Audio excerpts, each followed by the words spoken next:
আসসালামু আলাইকুম দর্শক, আমি মোহাম্মদ জলিল মির্জা, মির্জাগঞ্জ পটুয়াখালী স্টাফ রিপোর্টার। আপনাদের সাথে সরাসরি দৈনিক সংবাদ ৭১-এর লাইভে যুক্ত হয়েছি। আমি এখন উপস্থিত আছি মির্জাগঞ্জ উপজেলার একটি গ্রাম অঞ্চলে। প্রচুর পরিমাণে বৃষ্টি এবং জোড়ো হাওয়া আবহাওয়া দেখা যাচ্ছে, সেগুলো আমি সরাসরি লাইভে আপনাদেরকে তুলে ধরতেছি। দেখা যাচ্ছে যে আসলে যে পাশের যে নদী নালা এবং খাল বিল যা আছে সম্পূর্ণ পানিতে ভরে গিয়েছে এবং প্রচুর পরিমাণে বাতাস হচ্ছে, বৃষ্টি হচ্ছে। আপনারা দেখতে পাচ্ছেন, আমি সরাসরি লাইভে আপনাদের সাথে যুক্ত আছি। আপনারা দেখতে পাচ্ছেন যে আসলে মির্জাগঞ্জ উপজেলায় প্রচুর পরিমাণে বৃষ্টি, সকাল থেকে জোড়ো হাওয়া বয়ে যাচ্ছে দেখা যাচ্ছে। আপনারা দেখতে পাচ্ছেন যে আসলে সরাসরি এই যে বাতাস এবং বন্যা পরিস্থিতি হালকা দেখা যাচ্ছে। আমি সরাসরি দৈনিক সংবাদ ৭১-এর লাইভে তুলে ধরতেছি মির্জাগঞ্জ উপজেলা থেকে।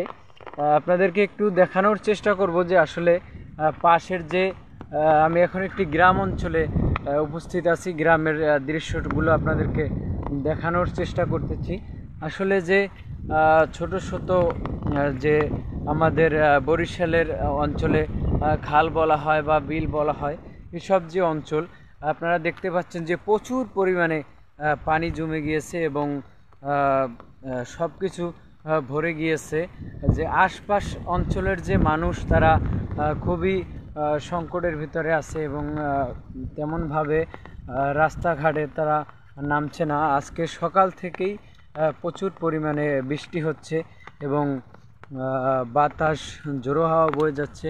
আপনারা দেখতে পাচ্ছেন যে সকল খাল বিলে পানি প্রচুর পরিমাণে জমে গিয়েছে। আমি সরাসরি লাইভে আপনাদের সাথে যুক্ত হয়েছি, মোহাম্মদ জলিল মির্জা, স্টাফ রিপোর্টার, মির্জাগঞ্জ পটুয়াখালী। আপনারা দেখতে পাচ্ছেন। তো এখন হালকা একটু পরিস্থিতি নিয়ন্ত্রণের দিকে এসেছে। তখন আমি একটু সকলকে লাইভে যুক্ত করার জন্য এবং দেখানোর জন্য পরিস্থিতি আমি একটু সংবাদ ৭১-এর লাইভে করার জন্য রাস্তায় নেমেছি। আমি এখন সরাসরি আপনাদেরকে দেখানোর চেষ্টা করতেছি। আসলে পরিস্থিতি কিছুক্ষণ আগে পরিস্থিতি আরও অবনতি ছিল, এখন একটু হালকা ভালো দেখা যাচ্ছে। তো এই কারণে আমি আপনাদেরকে সরাসরি একটু দেখানোর জন্য নেমেছি। আপনারা দেখতে পাচ্ছেন যে আসলে আমি এখন একটি যে গ্রাম অঞ্চলের যে ছোট কালভার্ট বলা হয়, ব্রিজ বলা হয়, সেখানে দাঁড়িয়ে আছি। দাঁড়িয়ে আপনাদেরকে দেখানোর চেষ্টা করতেছি।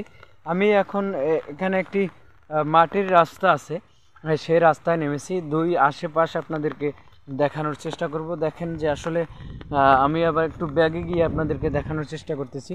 এটি একটি বাড়ির রোড।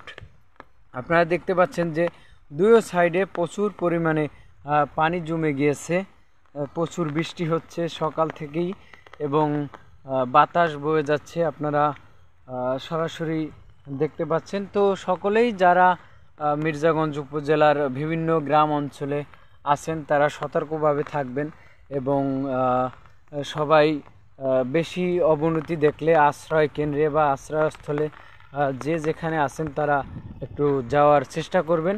কারণ হলো যে কখন কি পরিস্থিতি হয় বলা যায় না, তাই সকলে আপনারা সতর্কভাবে থাকবেন এবং আমাদের দৈনিক সংবাদ ৭১-এর দৈনিক সংবাদ ৭১-এর সঙ্গে থাকবেন এবং ভিডিওগুলো লাইক, কমেন্ট, শেয়ার করে সঙ্গে থাকবেন, যাতে আপনাদেরকে প্রতিনিয়ত সকল স্থানের পরিস্থিতি আপনাদেরকে দেখাতে পারি।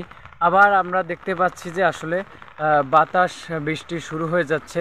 আপনারা দেখতে পাচ্ছেন যে এই যে আমি দেখানোর চেষ্টা করতেছি, আবার প্রচুর পরিমাণে বৃষ্টি শুরু হয়ে গিয়েছে। সরাসরি আমি আপনাদেরকে লাইভে দেখানোর চেষ্টা করতেছি।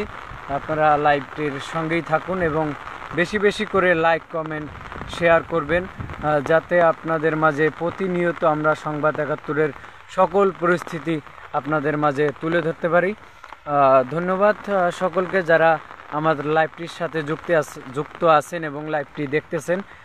সকলকেই আন্তরিকভাবে ধন্যবাদ এবং সকলকে বলছি আপনারা লাইক কমেন্ট শেয়ার করে সঙ্গে থাকবেন। প্রতিটি নিউজ আপনাদের সঙ্গে আমি প্রতি মুহূর্তে তুলে ধরব। ধন্যবাদ সকলকে। দৈনিক সংবাদ ৭১-এর পক্ষ থেকে আমি মোহাম্মদ জলিল মৃধা, স্টাফ রিপোর্টার, মির্জাগঞ্জ, পটুয়াখালী।